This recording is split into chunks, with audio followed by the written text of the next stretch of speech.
नमस्कार, आप देख रहे हैं एस्ट्रो वास्तु सावी। मैं हूं Saavi Singh, astrologer, numerologer and vastu consultant. 1 October 2023 को बुध कर रहे हैं गोचर, यानी कि मर्क्यूरी का ट्रांजिट हो रहा है और वो सिंह राशि से कन्या राशि में प्रवेश कर रहे हैं। अब ये गोचर कैसा रहने वाला है सभी राशियों का, उसके ओर भी हम एक नज़र डालेंगे। कौन सी ऐसी रेमेडीज़ हैं जो आपको करनी चाहिए इस गोचर के दौरान। लेकिन उससे पहले हमें ये समझ लेना चाहिए कि क्यों ये जो मर्क्यूरी प्लैनेट का गोचर है वो इतना ज़्यादा इम्पैक्टफुल है, इतना ज़्यादा पावरफुल है, और किस तरीके से मर्क्यूरी प्लैनेट आपके हॉरोस्कोप में आपको इम्पैक्ट करता है और किन चीज़ों के कारक माने जाते हैं बुध। इन सभी चीज़ों को हम इन डिटेल इस वीडियो में डिस्कस करने वाले हैं। सबसे पहले 1 अक्टूबर 2023 को ये जो गोचर है वो सिंह राशि से कन्या राशि में प्रवेश का है बुध का, और ये जो गोचर है वो रात को 8:29 यानी कि 8:29 PM पर होगा।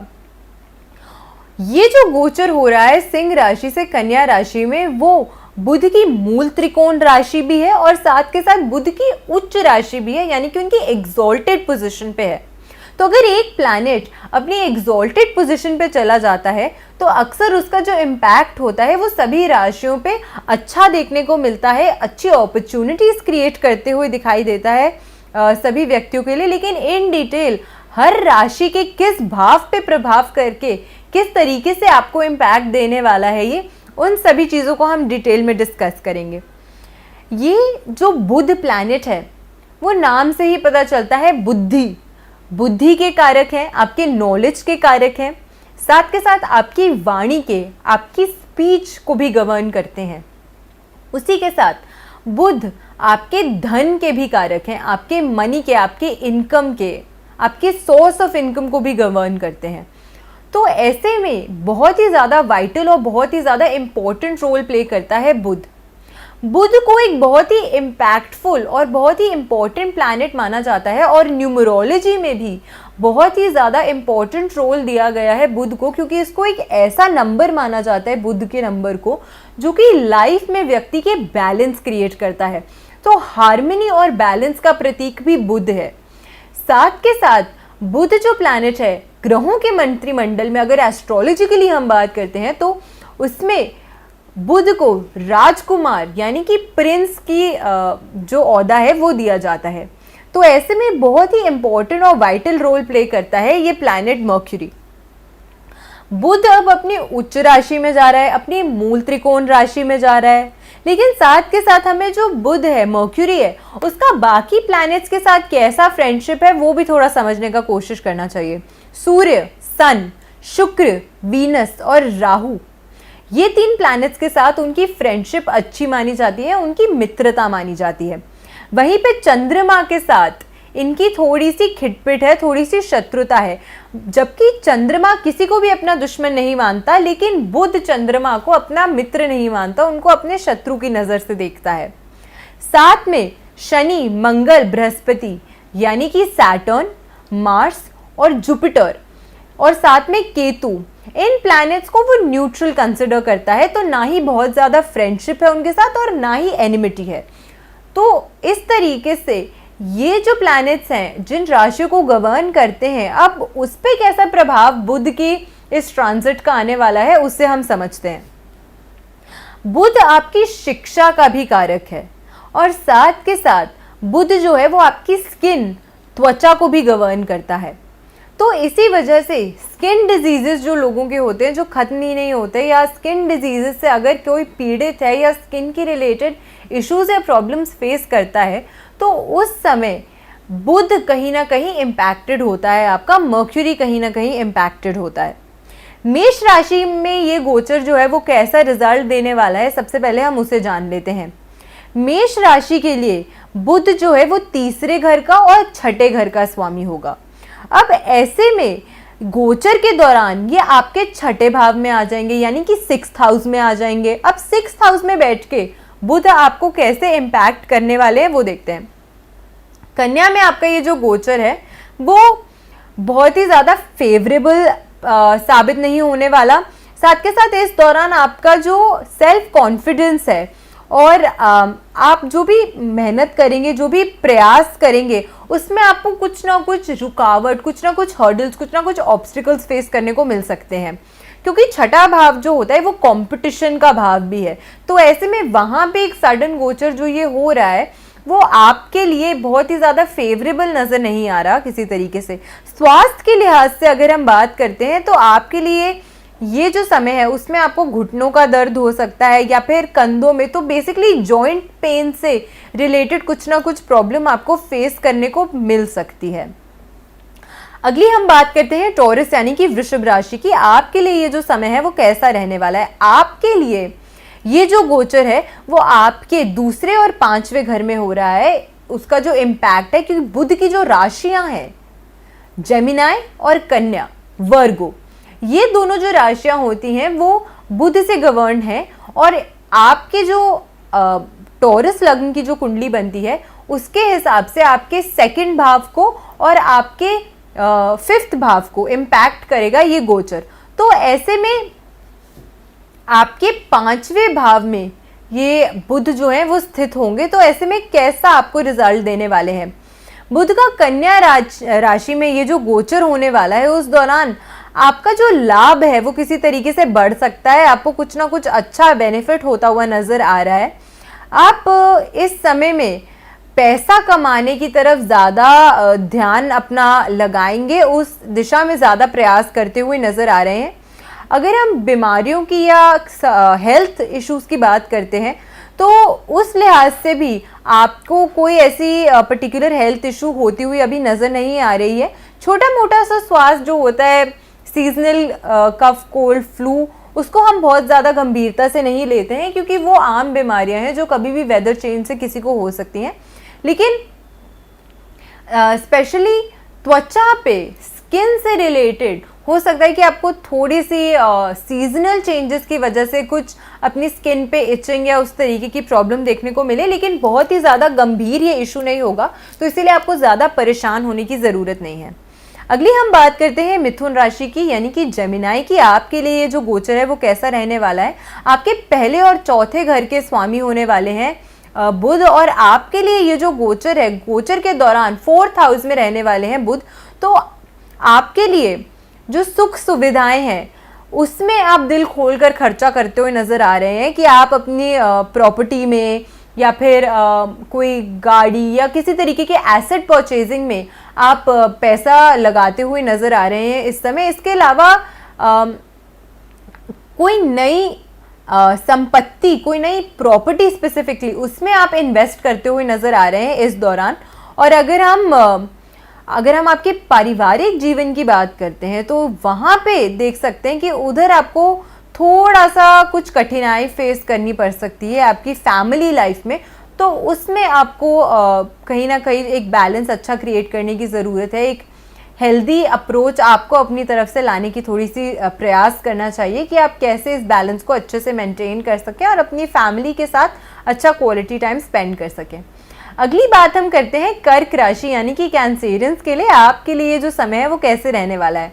आपके लिए बुध जो है वो आपके थर्ड हाउस और साथ के साथ आपके 12वें भाव का स्वामी रहने वाला है। और आपका जो बुध है वो आपके थर्ड भाव में स्थित होने वाला है। तो थर्ड हाउस में ये जो मर्क्यूरी की प्लेसमेंट है वो आपके लिए कैसे रहने वाली है। लाभ मिलने में आपको देरी नज़र आ रही है, कुछ ना कुछ आपको कुछ ऑब्स्टिकल्स फेस करने पड़ेंगे। और साथ के साथ आप नौकरी में अगर हैं और कोई प्रमोशन का वेट कर रहे थे तो वो थोड़ा सा डिले होता हुआ नज़र आ रहा है। अगर स्वास्थ्य की हम बात कर रहे हैं तो इस गोचर के दौरान आंखों से संबंधित आपको कुछ प्रॉब्लम्स हो सकती हैं, तो उसका आपको खास ध्यान रखना है। अगर आपको लगता है कि आपके आईज में इरिटेशन हो रही है, रेडनेस आ रही है, जलन हो रही है, इस तरीके की प्रॉब्लम आप फेस करें तो आपको एक डॉक्टर को कंसल्ट कर लेना चाहिए। आपको कोशिश करनी चाहिए कि इस प्रॉब्लम को रिजॉल्व जल्दी से जल्दी किया जाए। इसके साथ ही दांत से जुड़ा हुआ दर्द भी कुछ लोगों को हो सकता है। तो अगर आपको लगता है कि आपको कहीं ना कहीं कोई अनईजीनेस हो रही है तो आपको एक अच्छे डेंटिस्ट को भी कंसल्ट करना चाहिए। अगली बात हम करते हैं सिंह यानी कि लियो राशि के लिए। आपके लिए कैसा रहने वाला है गोचर। आपके लिए दूसरे और 11वें भाव के स्वामी होने वाले हैं बुध, और दूसरे भाव में स्थित होंगे, तो ऐसे में आपके लिए जो गोचर है वो कैसा होगा।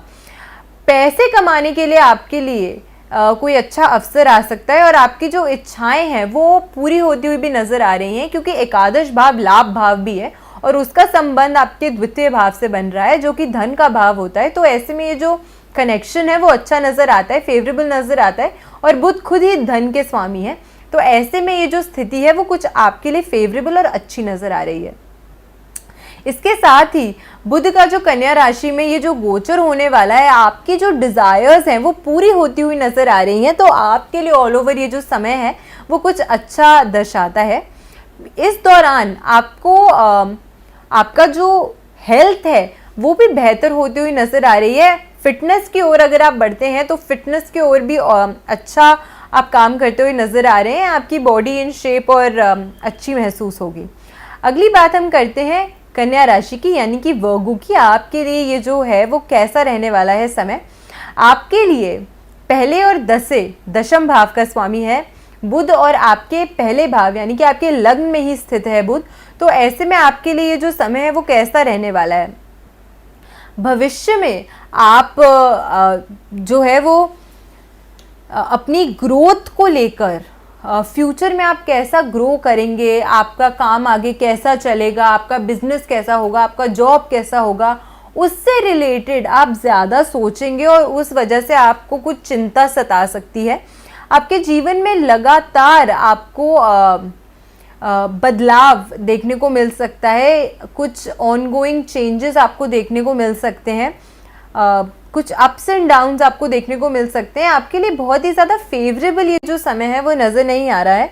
करियर के लिहाज से अगर हम कन्या राशि के गोचर की बात करते हैं तो आपके लिए उसमें भी बहुत ही ज़्यादा फेवरेबल नज़र नहीं आ रहा है ये समय। आपको अपनी हेल्थ पे खास ध्यान देने की ज़रूरत है। पॉसिबल है कि आपको डाइजेशन से जुड़ी हुई, पाचन से जुड़ी हुई कोई समस्या हो सकती है, इसीलिए आपको यही सजेस्ट करूँगी कि आप अपने खाने का, डाइट का अच्छे से ध्यान दें। साथ के साथ blood pressure, high blood pressure का प्रॉब्लम आपको हो सकता है, तो उसको कंट्रोल में रखने का प्रयास कीजिएगा। डॉक्टर को दिखाने का, कंसल्टेशन का ज़रूरत पड़े तो ज़रूर कीजिएगा और एक अच्छी हेल्दी लाइफस्टाइल मेंटेन करने का प्रयास कीजिएगा। एक्सरसाइज कीजिएगा, अपनी बॉडी का ध्यान रखिएगा और साथ के साथ अच्छी नींद, अच्छी रेस्ट अपने बॉडी को ज़रूर दीजिएगा। अगली हम बात कर लेते हैं लास्ट में कि उपाय आपको क्या करने हैं, क्योंकि बुध एक ऐसा प्लैनेट है जो कि आपके लाइफ में अच्छा बैलेंस क्रिएट करने में आपकी मदद करता है। बहुत ही ज़्यादा महत्वपूर्ण प्लैनेट है ये, और अक्सर जो प्लैनेट्स हैं उनके साथ इसका जो रिलेशनशिप है वो एक न्यूट्रल या एक पॉजिटिव रिलेशनशिप है। तो ऐसे में अगर आपकी जो कुंडली है उसमें किसी भी वजह से जो बुध है वो बैडली इम्पैक्टेड है, तो आपको क्या करना चाहिए। बच्चों की एजुकेशन में अगर आप हेल्प कर सकते हैं, नीडी कोई बच्चे हैं अगर आप उनकी हेल्प कर सकते हैं किसी तरीके से अपने सामर्थ्य अनुसार, तो ये बहुत ही ज़्यादा बेनिफिशियल होगा। साथ में जितना हो सके ग्रीन कलर का अगर आप उपयोग करते हैं तो ये बहुत ही ज़्यादा बेनिफिशियल माना जाता है। किन्नर समाज की सहायता अगर आप कर सकते हैं किसी भी तरीके से तो वो बहुत ही बेनिफिशियल है। और वेडनेसडे के दिन अगर आप किन्नरों को कुछ खाना खिला सकते हैं तो ये भी एक बहुत ही ज़्यादा अच्छी रेमेडी होती है। और साथ के साथ किन्नर जो है वो हमेशा आपको ब्लेसिंग्स देते हैं कि आप अपनी लाइफ में ग्रो एंड प्रॉस्पर करें, तो ये एक बहुत ही ज़्यादा बेनिफिशियल रेमेडी मानी गई है। गणपति जी को अगर आप लड्डू का भोग लगाते हैं इस समय तो वो भी बहुत ही ज़्यादा कारगर माना गया है, और इन लड्डुओं का सेवन आप खुद भी प्रसाद रूपी फिर कर सकते हैं या बच्चों में भी बांट सकते हैं। अगर आप कभी भी इस दौरान कोई ऐसा बच्चा देखें जो कि नीडी है, या तो सड़क पे अगर आपको लगता है कि कोई बच्चा है, छोटा है, वो भीख मांगता हुआ आपको नज़र आता है, तो आपको प्रयास करना चाहिए कि अपनी काउंसलिंग से या अपनी गाइडेंस से आप उसको प्रेरित कर सकें शिक्षा की ओर जाने के लिए। तो आपको इस रेमेडी को अगर आप कर सकते हैं तो ये भी बहुत ही ज़्यादा अच्छा माना जाता है।